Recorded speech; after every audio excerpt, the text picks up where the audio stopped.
নবীজিকে বলল, এ মুহাম্মদ, আমাদের মধ্যে ঝগড়া হচ্ছে, হজরে আসওয়াদকে স্থাপন করবে, এখন তুমি ফয়সালা করে দাও। তুমি যে ফয়সালা করবে সেই ফয়সালা আমরা সকল গোত্রের প্রধানরা মেনে নিব। জোরে কোন সুবহানাল্লাহ। আমার ভাইরা, নবীজি শোনার পরে আল্লাহ নবী রাহমাতুল লিল আলামিন তার গায়ের চাদরটা বিছাইয়া দিলেন। এবার নিজ হাতে হজরে আসওয়াদটা ওই চাদরের উপরে রাখলেন। এবার নবী বলেন, প্রত্যেক গোত্রের যিনি প্রধান আছে, গোত্র প্রধান আছে না নাই? আল্লাহ নবী বলেন, প্রত্যেক গোত্রের প্রধানরা চাদরের কোনায় কোনায় ধরেন। জোরে কোন সুবহানাল্লাহ। এবার সবাই প্রত্যেক গোত্রের প্রধানরা চাদরের কোনায় কোনায় ধরেছে, সকলেই অংশগ্রহণ করছে। এবার নবীজি বলেন, চাদর সবাই উঠিয়ে হজরে আসওয়াদ যেখানে স্থাপন করা হবে সেইখান পর্যন্ত নিয়ে আসেন। এবার সবাই হজরে আসওয়াদকে তুলে চাদরের কোনা ধরে ধরে যেই জায়গায় হজরে আসওয়াদ স্থাপন করা হবে ওই জায়গায় যখন নিয়ে আসলেন, এবার রাহমাতুল লিল আলামিন নবী নিজের হাতে হজরে আসওয়াদকে স্থাপন করে দিলেন। জোরে কোন সুবহানাল্লাহ। অন্যান্য গোত্রের প্রধান সবাই খুশি, সবাই তো চাদরের কোনা ধরেছে, হজরে আসওয়াদকে সবাই তো উঠাইছে। এবার আমরা যাকে বিচারক বানাইছি তিনি নিজ হাতে স্থাপন করে দিছে। নবীর বিচার দেখে সবাই নবীর প্রতি খুশি। সুবহানাল্লাহ। আমার ভাইরা, আল্লাহ রাব্বুল আলামিন বলেন, নবী, আপনার রবের কসম খেয়ে বলছি, লা ইউমিনুনা হাত্তা ইউহাক্কিমুকা ফীমা শাজারা বাইনাহুম, যতক্ষণ পর্যন্ত তারা তাদের ঝগড়া বিবাদের ব্যাপারে আপনাকে বিচারক মনে না করবে ততক্ষণ পর্যন্ত তারা ঈমানদার হতে পারবে না, পরিপূর্ণ মুমিন হতে পারবে না। তাহলে নবীজির রায়, নবীজির বিচার আমাদের মানতে হবে কি হবে না? আরো জোরে মানতে হবে না? নবীর বিচার কি, নবীর রায় কি? মুসলমান ভাইরা আমার, নবীর সুন্নতি হইল নবীজির রায়। নবী নাই কিন্তু নবীর সুন্নত আছে। নবী প্রত্যেকটা বিষয়ে যে সিদ্ধান্ত দিয়ে গেছেন, নবী যেভাবে চলছেন, যেভাবে আমল করছেন, সেই সুন্নত সেই আমল আমাদের মানতে হবে। মুখে মুখে শুধু নবীকে ভালোবাসি বললে চলবে না। নবী প্রত্যেকটা কাজ যেভাবে যে সিদ্ধান্ত অনুযায়ী করেছেন, সেই সিদ্ধান্ত যদি আমরা, সেই সুন্নত অনুযায়ী যদি আমরা পালন না করি, তাহলে যতই নিজেকে ইমানদার দাবি করি, আল্লাহ বলছেন সে পরিপূর্ণ ইমানদার হতে পারবে। অন্যান্য জুমার মতন আজকে জুমার নামাজ পড়ার উদ্দেশ্যে কোরআন ও হাদিস থেকে আলোচনা শুনবার জন্য মসজিদে আগে আগে আসার বসার তৌফিক দান করলেন সেই মাহবুদের দরবারে সকলে উঁচু আওয়াজে একসাথে শুকর আদায় করে বলছি আলহামদুলিল্লাহ। আমার ভাইরা, আমি আপনাদের সম্মুখে সূরাতুন নিসার 65 নম্বর আয়াতে কারিমা তেলাওয়াত করেছি। এই আয়াতকে সামনে রেখে সংক্ষিপ্ত আলোচনা করে আজকের জুমার নামাজ পড়ব ইনশাআল্লাহ। লক্ষ্য করে শুনুন, আল্লাহ রাব্বুল আলামিন সূরা নিসার 65 নম্বর আয়াতের মধ্যে তিনি বলতেছেন, ফালা ওয়ারাব্বিকা লা ইউমিনুনা হাত্তা ইউহাক্কিমুকা ফীমা শাজারা বাইনাহুম। আমার ভাইরা, লক্ষ্য করে শুনুন, আল্লাহ রাব্বুল আলামিন বলতেছে, ফালা ওয়ারাব্বিকা, ও নবী, আপনার রবের কসম। তার মানে আল্লাহ নিজের কসম নিজেই খায়, আমি আল্লাহর কসম। আমার ভাইরা, আল্লাহ রাব্বুল আলামিন বলেন, নবী গো, আপনার রবের কসম, লা ইউমিনুনা হাত্তা ইউহাক্কিমুকা ফীমা শাজারা বাইনাহুম, কয় তারা কখনো পরিপূর্ণ ঈমানদার হতে পারবে না যতক্ষণ পর্যন্ত না তাদের ঝগড়া বিবাদের ব্যাপারে আপনাকে বিচারক মনে না করবে। নবী, আপনার রবের কসম, মানে আমি আল্লাহ আমার কসম খেয়ে বলছি, কেউ পরিপূর্ণ ঈমানদার হতে পারবে না যতক্ষণ পর্যন্ত তাদের ঝগড়া বিবাদের ব্যাপারে আপনাকে বিচারক মনে না করবে। তাহলে নবীজিকে বিচারক মনে করতে হবে না। কার নির্দেশ? আল্লাহর নির্দেশ। আমার বাইরা লক্ষ্য করে শুনুন, আল্লাহ রাব্বুল আলামিন বলেন, নবী আপনি যে বিচার করবেন, আপনি যে রায় দিবেন, ওই রায়ের ব্যাপারে যদি কারোর মধ্যে সন্দেহ থাকে, সংকীর্ণতা থাকে, তাহলে সে পরিপূর্ণ ঈমানদার হতে পারবে না। সুম্মা লা ইয়াজিদু ফি আনফুসিহিম হাওয়াজাম মিম্মা কাযাইতা। নবী আপনি যে বিচার করবেন, যে সিদ্ধান্ত দিবেন, যে রায় দিবেন, এই রায়ের ব্যাপারে যদি কারোর মধ্যে সন্দেহ থাকে, তাহলে সে পরিপূর্ণ ঈমানদার হতে পারবে না। আর যদি সন্দেহ না থাকে, তাইলে পরিপূর্ণ ঈমানদার হতে পারবে।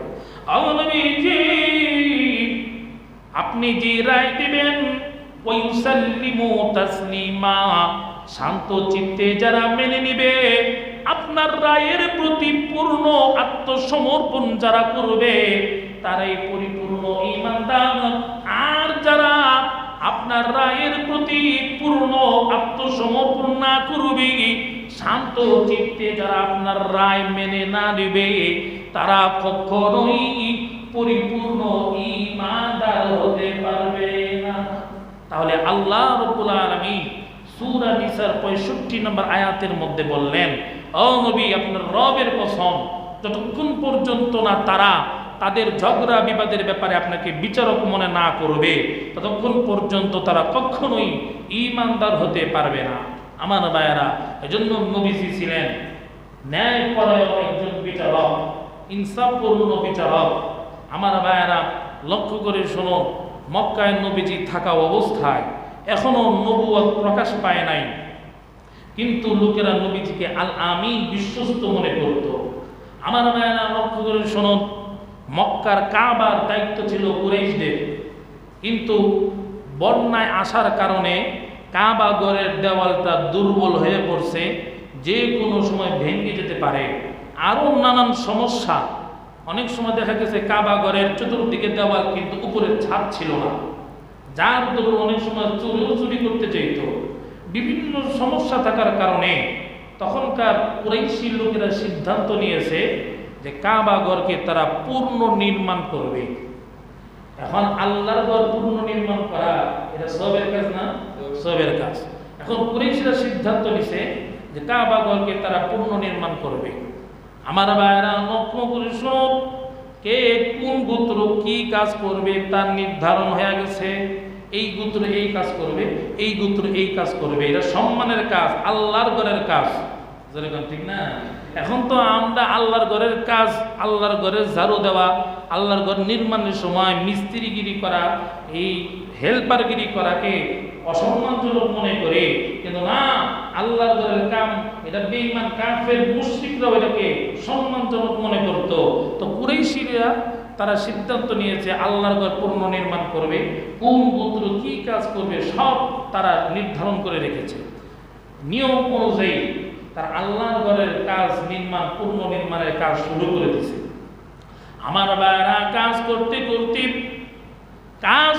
করতে যখন হজরে আসওয়াদের কাছে আসছে কালো পাথর, সুবহানাল্লাহ, আমার ভাইরা হজরে আসওয়াদ, এখন এই হজরে আসওয়াদকে কে পূর্ণ স্থাপন করবে, কে এই হজরে আসওয়াদকে স্থাপন করবে, এ নিয়ে ঝগড়া। এখন প্রত্যেক গোত্রের সর্দার আছে, প্রত্যেক সমাজে দেখা গেছে মাতাব্বর আছে, বিচারক আছে। এখন প্রত্যেক গোত্রের লিডার যারা, তারা বলতেছে যে না, এটা আমাদের দায়িত্ব, এটা আমরা করবো, এর হক আমরা। আরেক গোত্রের লোকে বলে যে না, হজরে আসওয়াদ এটা আমরা স্থাপন করব। এখন গোত্র তো অনেক, গোত্রের লিডারও অনেক, হজরে আসওয়াদ কয়টা? একটা। এখন এক হজরে আসওয়াদ এই কাবা ঘরের মধ্যে কি স্থাপন করবে, এ নিয়ে হয়েছে ঝগড়া। কেমন ঝগড়া?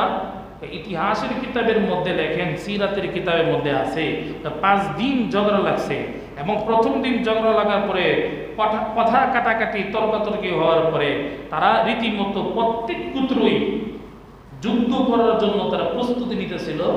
যুদ্ধ করে হলেও যুদ্ধে যে গোত্র যে দল বিজয়ী হবে সেই দলের লোকই এই হজরে আসওয়াদ স্থাপন করবে। এজন্য তারা যুদ্ধ করার জন্য প্রস্তুতি নিচ্ছিলেন। তারা সরঞ্জাম হাতিয়ার বানাচ্ছিলেন যে যুদ্ধ হবে প্রয়োজনে। তারপরেও হজরে আসওয়াদ স্থাপন করে, এটা সম্মানের কাজ। এই সম্মানের কাজ এটা আমরা বঞ্চিত হব তা হতে পারে না। প্রত্যেক গোত্রের লিডাররা এরকম যুদ্ধ করার জন্য প্রস্তুতি নিচ্ছিলেন। আমার ভাইয়েরা লক্ষ্য করে শুনুন, যখন এই অবস্থা, তখন সবচেয়ে প্রবীণ যিনি লিডার উমাইয়া ইবনে মাখজুম, তিনি বললেন, শোনো, তোমরা এরকম ঝগড়া আর মারামারি করার কোনো প্রয়োজন নাই, যুদ্ধ করার কোনো প্রয়োজন নাই। আমরা আগামীকালকে সবাই কাবা করে বসা থাকব। আমরা লিডাররা উপস্থিত থাকার পরে যে ব্যক্তি সর্বপ্রথম এই কাবা ঘরে প্রবেশ করবে সেই আমাদের এই ঝগড়া বিবাদের এই ফয়সালা সে করবে। সে যে ফয়সালা করবে আমরা সেই ফয়সালা মেনে নিব। এখন লক্ষ্য করুন, এই সিদ্ধান্ত, এই কথা বলার পরে সব গোত্রের প্রধান মেনে নিল, ঠিক আছে আমরা কাবা ঘরে উপস্থিত, লিডাররা উপস্থিত থাকবো। যে লোক প্রথমেই কাবা ঘরে প্রবেশ করবে, হেরেম শরীফে প্রবেশ করবে, সেই আমাদের এই ঝগড়া বিবাদের রায়, সিদ্ধান্ত, ফয়সালা করে দেবে। আমার বায়না লক্ষ্য করে শুনুন, পরের দিন দেখা গেল সর্বপ্রথম মুহাম্মাদুর রাসূলুল্লাহ সাল্লাল্লাহু আলাইহি ওয়াসাল্লাম কাবা ঘরে প্রবেশ করলেন। সুবহানাল্লাহ। আমার ভাইরা, নবীর নূরানী চেহারা দেখে তখন কুরাইশিরা, লিডাররা বলতে শুরু করলো, হাযাল আমিন রাদাইনা। এবার তারা বলতে শুরু করলো নবীজিকে দেখে, ইনি তো বিশ্বস্ত, অতএব তিনি যে ফয়সালা দিবেন, তিনি যা সিদ্ধান্ত দিবেন, রাদাইনাহু, আমরা তার সিদ্ধান্ত প্রতি খুশি থাকবো। সুবহানাল্লাহ। নবী এখনো যে নবী, কুরাইশীদের কাছে তা প্রকাশ পায় নাই। আমার ভাইরা লক্ষ্য করে শুনুন, এবার নবী যখন কাবা ঘরে প্রবেশ করলেন, এবার লিডাররা বলল, হে মুহাম্মদ, সবাই বলেন সাল্লাল্লাহু আলাইহি ওয়াসাল্লাম। নবীজিকে বলল, হে মুহাম্মদ, আমাদের মধ্যে ঝগড়া হচ্ছে, হজরে আসওয়াদকে স্থাপন করবে। এখন তুমি ফয়সালা করে দাও, তুমি যে ফয়সালা করবে সেই ফয়সালা আমরা সকল গোত্রের প্রধানরা মেনে নিব। জোরে কোন সুবহানাল্লাহ। আমার ভাইরা, নবীজি শোনার পরে আল্লাহর নবী রাহমাতুল লিল আলামিন তার গায়ের চাদরটা বিছাইয়া দিলেন। এবার নিজ হাতে হজরে আসওয়াদটা ওই চাদরের উপরে রাখলেন। এবার নবী বলেন, প্রত্যেক গোত্রের যিনি প্রধান আছে, গোত্র প্রধান আছে না নাই? আল্লাহর নবী বলেন, প্রত্যেক গোত্রের প্রধানরা চাদরের কোনায় কোনায় ধরেন। জোরে কোন সুবহানাল্লাহ। এবার সবাই, প্রত্যেক গোত্রের প্রধানরা চাদরের কোনায় কোনায় ধরেছে, সকলেই অংশগ্রহণ করছে। এবার নবীজি বলেন, চাদর সবাই উঠিয়ে হজরে আসওয়াদ যেখানে স্থাপন করা হবে সেইখান পর্যন্ত নিয়ে আসেন। এবার সবাই হজরে আসওয়াদকে তুলে চাদরের কোনা ধরে ধরে যেই জায়গায় হজরে আসওয়াদ স্থাপন করা হবে ওই জায়গায় যখন নিয়ে আসলেন, এবার রাহমাতুল লিল আলামিন নবী নিজের হাতে হজরে আসওয়াদকে স্থাপন করে দিলেন। জোরে কোন সুবহানাল্লাহ। অন্যান্য গোত্রের প্রধান সবাই খুশি, সবাই তো চাদরের কোনা ধরেছে, হজরে আসওয়াদকে সবাই তো উঠাইছে। এবার আমরা যাকে বিচারক বানাইছি তিনি নিজ হাতে স্থাপন করে দিছে। নবীর বিচার দেখে সবাই নবীর প্রতি খুশি। সুবহানাল্লাহ। আমার ভাইরা, আল্লাহ রাব্বুল আলামিন বলেন, নবী, আপনার রবের কসম খেয়ে বলছি, লা ইউমিনুনা হাত্তা ইউহাক্কিমুকা ফীমা শাজারা বাইনাহুম, যতক্ষণ পর্যন্ত তারা তাদের ঝগড়া বিবাদের ব্যাপারে আপনাকে বিচারক মনে না করবে ততক্ষণ পর্যন্ত তারা ঈমানদার হতে পারবে না, পরিপূর্ণ মুমিন তাহলে নবীজির রায়, নবীজির বিচার আমাদের মানতে হবে কি হবে না? আরো জোরে মানতে হবে না? নবী বিচার কি, নবীর রায় কি? মুসলমান ভাইরা আমার, নবীর সুন্নতি হইল নবীজির রায়। নবী নাই কিন্তু নবীর সুন্নত আছে। নবী প্রত্যেকটা বিষয়ে যে সিদ্ধান্ত দিয়ে গেছেন, নবী যেভাবে চলছেন, যেভাবে আমল করছেন, সেই সুন্নত সেই আমল আমাদের মানতে হবে। মুখে মুখে শুধু নবীকে ভালোবাসি বললে চলবে না। নবী প্রত্যেকটা কাজ যেভাবে যে সিদ্ধান্ত অনুযায়ী করেছেন, সেই সিদ্ধান্ত যদি আমরা, সেই সুন্নত অনুযায়ী যদি আমরা পালন না করি, তাহলে যতই নিজেকে ইমানদার দাবি করি, আল্লাহ বলছেন সে পরিপূর্ণ ইমানদার হতে পারবে। আমার ভাইরা কোন শুনুন, যে আয়াত তেলাওয়াত করেছি, এই আয়াতের শানে নুজুল, এই আয়াতের শানে নুজুল কি? তাফসীরের কিতাবের মধ্যে আছে একজন মুনাফিক আরেকজন ইহুদি। কয়জন? দুইজন। একজন মুনাফিক, মুসলমান নামক মুনাফিক। সবাই জানে মুসলমান, কিন্তু তার ভিতরে ঈমান নাই, মুনাফিকি আছে, নিফাকি আছে। তার একজন হলো মুনাফিক, আরেকজন ইহুদি। এই মুনাফিক নামক মুসলমান নামী মুনাফিক আর ইহুদি দুইজনের ঝগড়া লাগছে। দুইজনের ঝগড়া লাগছে, ইহুদি আর মুসলমান নামে মুনাফিক। আসলে সে মুনাফিক, কিন্তু হ্যাঁ যে মুনাফিক এটা তো আল্লাহ জানে, অন্যরা তো জানে না। অন্তরের খবর তো আর আল্লাহ ছাড়া কেউ। এখন মুনাফিক আর ইহুদি দুইজনের ঝগড়া লাগছে। এখন এই ঝগড়ার সিদ্ধান্ত কে দিবে, কে ফয়সালা দিবে? এবার মুনাফিক বলতেছে আমাদের এই দুইজনের ঝগড়ার সিদ্ধান্ত ফয়সালা দিবে কাব ইবনে আশরাফ। কি নাম? কাব ইবনে আশরাফ। আর ইহুদি লোকটা বলতেছে যে না, আমাদের ঝগড়ার এই সিদ্ধান্তর ফয়সালা দিবে, আমাদের দুইজনের বিচার করবে মুহাম্মদুর রাসূলুল্লাহ সাল্লাল্লাহু আলাইহি ওয়াসাল্লাম।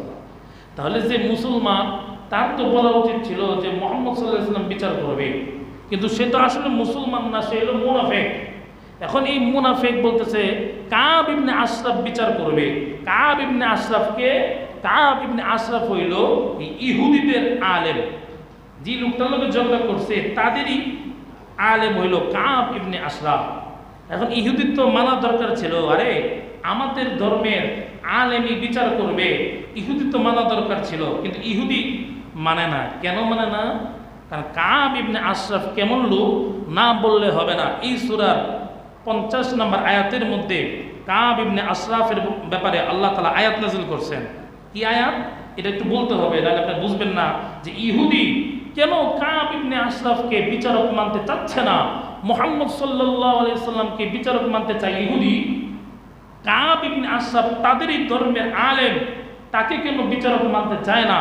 এটা বুঝতে হলে এই সূরারই 50 নম্বর আয়াতের মধ্যে আল্লাহ কাব ইবনে আশরাফের ব্যাপারে আয়াত নাযিল করেছেন। ঘটনা হইল, লক্ষ্য করে শোনো, কাব ইবনে আশরাফ তার সাথীদেরকে নিয়ে বদর যুদ্ধের পরে কাব ইবনে আশরাফ তার সাথীদেরকে নিয়ে মক্কায় আসছে। মক্কায় যখন আসছে, মক্কার কুরাইশি কাফেররা কাব ইবনে আশরাফকে অনেক আপ্যায়ন করছে। মদিনা থেকে আসছে, আবার তাদের বদরের যুদ্ধে তো তারা পরাজয় বরণ করছে কুরাইশি কাফেররা। তাদেরকে সমবেদনা জানাবার জন্যে এই কাব ইবনে আশরাফের নেতৃত্বে ইহুদি আলেম পণ্ডিতরা মক্কায় আসছে। তখন মক্কার কাফেররা তাদেরকে আপ্যায়ন করছে, খাতির যত্ন করছে, হাদিয়া তোফা দিছে। এবার মক্কার কুরাইশি কাফেররা বলতেছে, হে কাব ইবনে আশরাফ, তুমি তো আলেম মানুষ, জ্ঞানী গুণী মানুষ, তাওরাতের আলেম। আচ্ছা, তোমার কাছে আমার প্রশ্ন, আমার ভাইরা তার আগে বুঝবেন, যেহেতু তাওরাতের আলেম, সেহেতু মুহাম্মদ সাল্লাল্লাহু আলাইহি ওয়াসাল্লাম যে আল্লাহর নবী, এটা ভালো মতোই কাব ইবনে আশরাফ জানে, যেহেতু আলেম। আর সাধারণ মানুষ যারা আলেম না, তারা তো আর জানে না যে তাওরাত কিতাবে নবীর ব্যাপারে কি লেখা আছে। এখন আলেমরা এটা গোপন রাখতো, এটা বলতো না, প্রকাশ করতো না।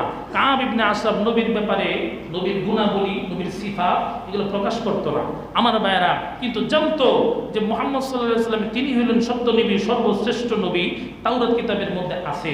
কিন্তু এরপরও কাব ইবনে আশরাফ জানার পরে গোপন রাখতো আমার ভাইয়েরা। কাব ইবনে আশরাফ যখন মক্কায় আসে, মক্কার কাফেররা যখন তাকে হাদিয়া তুফা দিছে, আপ্যায়ন করছে, এরপরে কুরাইশি কাফেররা কাব ইবনে আশরাফকে বলে, ও কাব ইবনে আশরাফ, তোমার কাছে আমাদের প্রশ্ন, বলো আমরা সঠিক পথে আছি না মুহাম্মদ সাল্লাল্লাহু আলাইহি ওয়াসাল্লাম সঠিক পথে আছে? এবার বলেন, কাব ইবনে আশরাফকে জানে না যে মুহাম্মদ সাল্লাল্লাহু আলাইহি ওয়াসাল্লাম সত্য নবী, তিনি সত্য পথে আছে? জানার পরেও কাব ইবনে আশরাফ তাদেরকে বললেন, আচ্ছা তোমরা যে সত্য পথে আছো কি আছো না, এটা বোঝার জন্য আমাকে কিছু তোমাদের কাজ বলো, তোমরা কি কাজ করো, কি আমল করো, তাহলে বোঝা যাবে কে শ্রেষ্ঠ, কে সঠিক পথে আছে। এবার কাফেররা বলে, আমরা হইলাম বাইতুল্লাহর মুতাওয়াল্লি, আমরা হইলাম বাইতুল্লাহর খেদমত করি, বাইতুল্লাহ ঝাড়া মোছা করি, হাজী সাহেবরা যখন মক্কায় আসে আমরা তাদেরকে পানি পান করাই, আমরা আমাদের আত্মীয়তা সম্পর্ক রক্ষা করে চলি। অপরদিকে মুহাম্মদ সাল্লাল্লাহু আলাইহি সাল্লাম বাপ দাদাদের ধর্মের উপরে চুনকালি মেখে কাবার ঘরকে ছেড়ে মদিনা যেয়ে পড়ে আছে। এবার বলো আমরা উত্তম না মুহাম্মদ উত্তম? আমার ভাইয়েরা লক্ষ্য করে শুনুন, এবার কাব ইবনে আশরাফ সে তো জানে যে তাওরাত কিতাবের মধ্যে মুহাম্মদ সাল্লাল্লাহু আলাইহি ওয়াসাল্লাম যে তিনি শ্রেষ্ঠ নবী, তিনি যে আসল নবী, সর্বশেষ নবী আছে, জানার পরেও ওই যে হাদিয়া পাইছে আর আপ্যায়ন করছে, এজন্য কাব ইবনে আশরাফ বলে, কি বলে? আল্লাহ রাব্বুল আলামিন সূরা নিসা এই 50 নম্বর আয়াতের মধ্যে তুলে ধরেছেন। আল্লাহ বলেন, আলাম তারা ইলাল্লাযীনা উতু নাসীবাম মিনাল কিতাব, যাদের কি কিতাবের কিছু অংশ দেওয়া হয়েছে, তাওরাতের কিছু অংশ দেওয়া হয়েছে, মানে আলেম। আল্লাহ কাব ইবনে আশরাফকে উদ্দেশ্য করে বলতেছেন, আলাম তারা, নবী গো আপনি কি তাদেরকে দেখেন নাই? আল্লাযীনা উতু নাসীবাম মিনাল কিতাব, যাদেরকে কিতাবের কিছু অংশ দেওয়া হয়েছে, ইউমিনুনা বিল জিবতি ওয়াত তাগুত, সে জীব অর্থাৎ মূর্তি আর শয়তানের উপরে ঈমান এনেছে।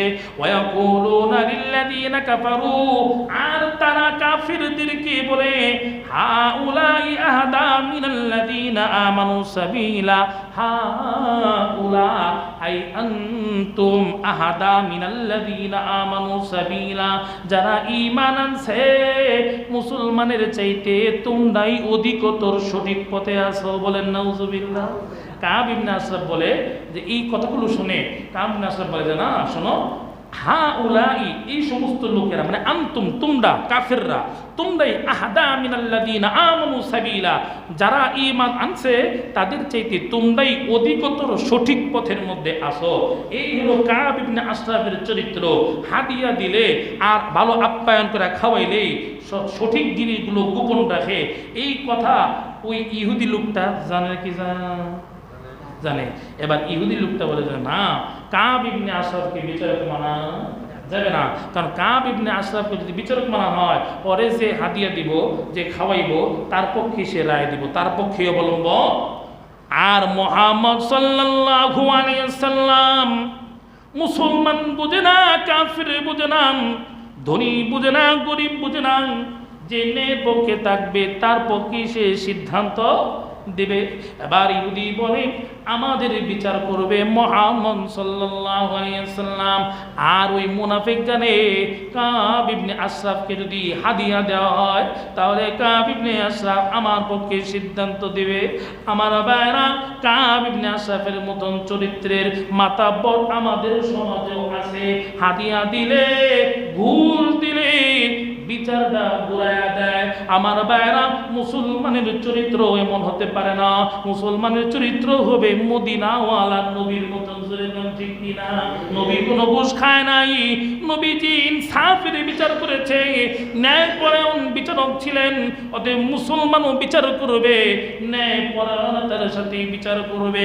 আমার ভাইরা, ইহুদি অটল, না না, আমাদের বিচারক হবে মুহাম্মদ সাল্লাল্লাহু আলাইহি ওয়াসাল্লাম।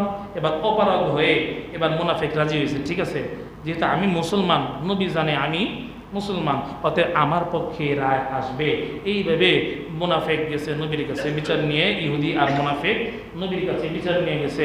যাওয়ার পরে নবীজি ইহুদিদের ব্যাপারে সিদ্ধান্ত দিয়েছেন, যে ঝগড়া তারা করতেছে এই ঝগড়ার মধ্যে সঠিক পথে আছে যে ইহুদি যিনি, সেই সঠিক পথে আছে, আর মুসলমান নামক যে মুনাফিক সে সঠিক পথে নাই। বিদায় নবীজি ইহুদির পক্ষে রায় দিলেন, আর বিপক্ষের রায় দিলেন কার বিপক্ষে? মুনাফিকের বিপক্ষে। এবার মুনাফিক বলে না, নবীর রায় মন মতন হয়েছে না, এবার এই মুনাফিক বলছে, আসো আমরা ওমরের কাছে যাই, ওমর আমাদের এই রায়ের সিদ্ধান্ত দিবে। মুনাফিক মনে করছে যে ওমর হইল খুব কঠোর মানুষ, ইহুদি কাফের বেঈমান সহ্য করতে পারে না।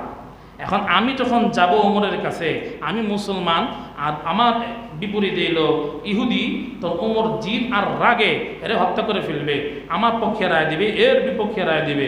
এখন দুইজনে গেছে ওমরের কাছে।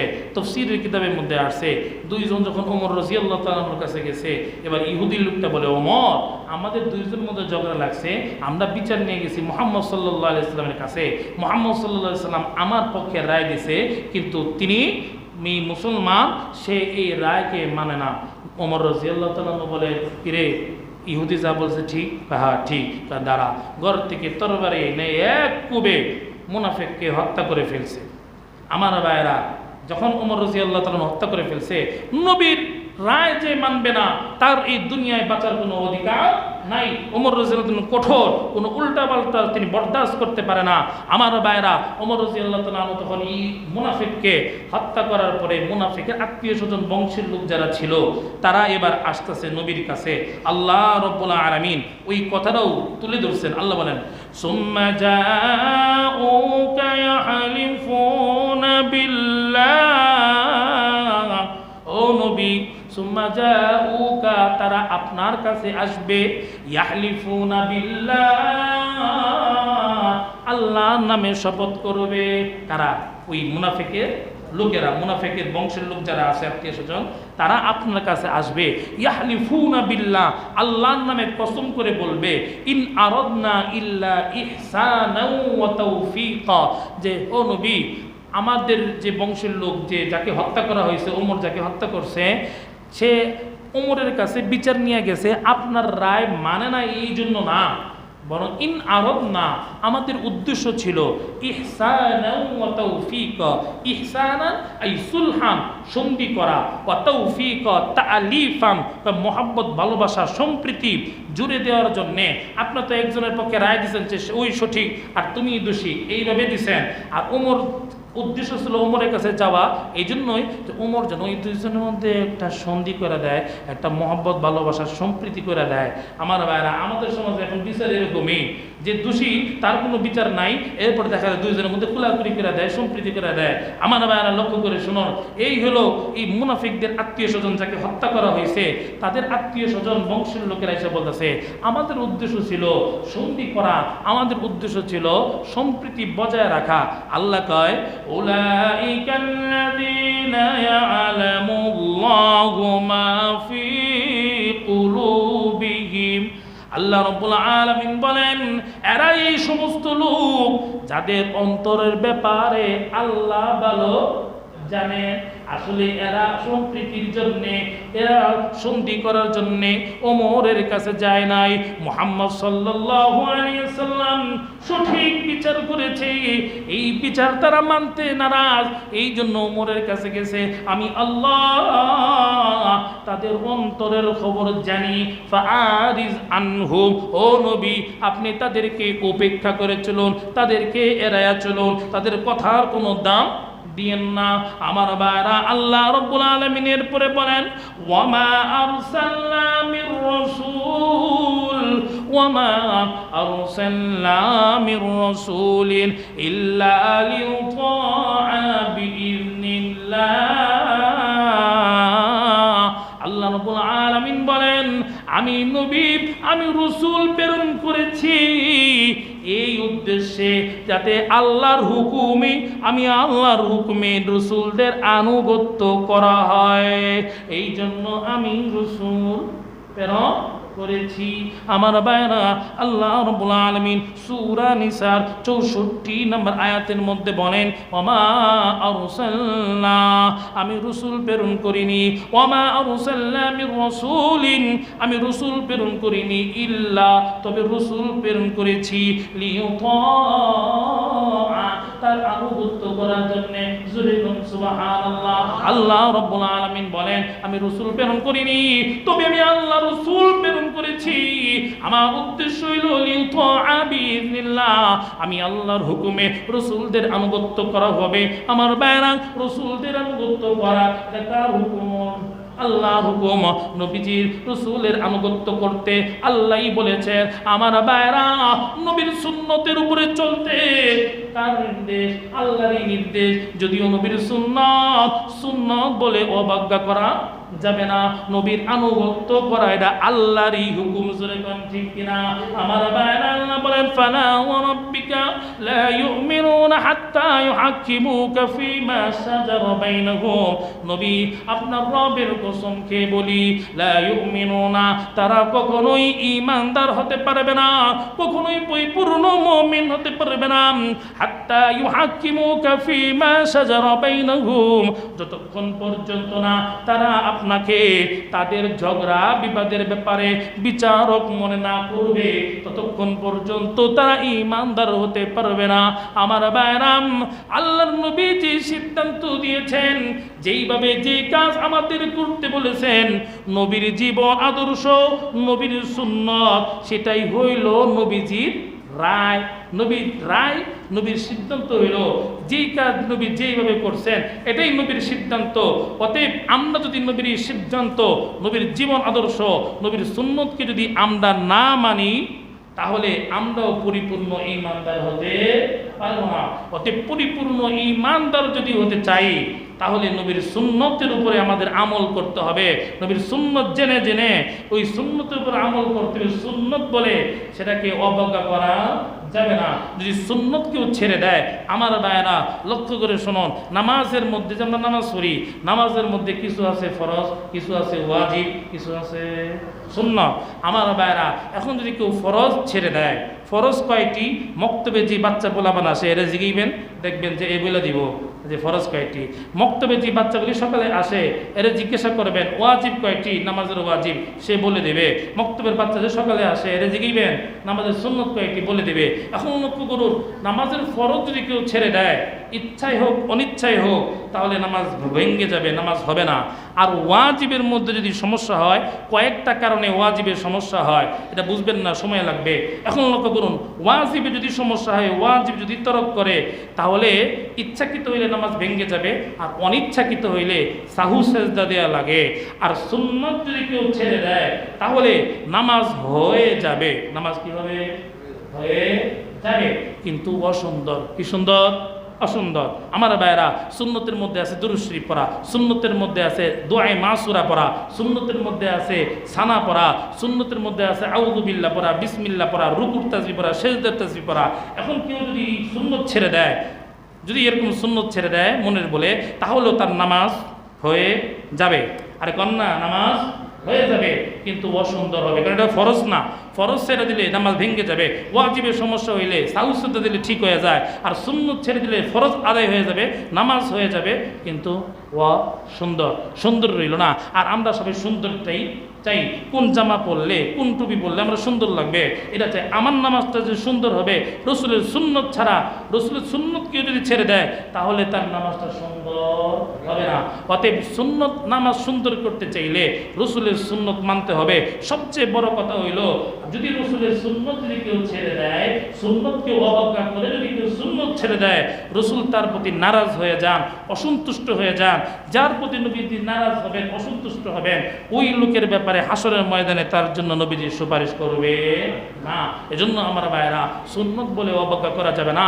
নবীজি যে কাজটা যেইভাবে করেছেন, যে সিদ্ধান্ত নবী দিয়েছেন, আল্লাহ বলছেন আপনার রবের কসম খেয়ে বলছি, যদি আপনার সিদ্ধান্ত, আপনার জীবন আদর্শ, আপনার রায়, আপনার সুন্নতকে যদি কেউ মেনে না নেয়, তাহলে সে পরিপূর্ণ ঈমানদার হবে না। আমার ভাইরা, যদি আমরা পরিপূর্ণ ঈমানদার হতে চাই, তাহলে অবশ্যই নবীর সুন্নতগুলো আমাদের জীবনের মধ্যে ফিট করতে হবে। আল্লাহ রাব্বুল আলামিন আমাদেরকে সুন্নত অনুযায়ী আমাদের জীবনকে সাজানো তৌফিক দান করুক।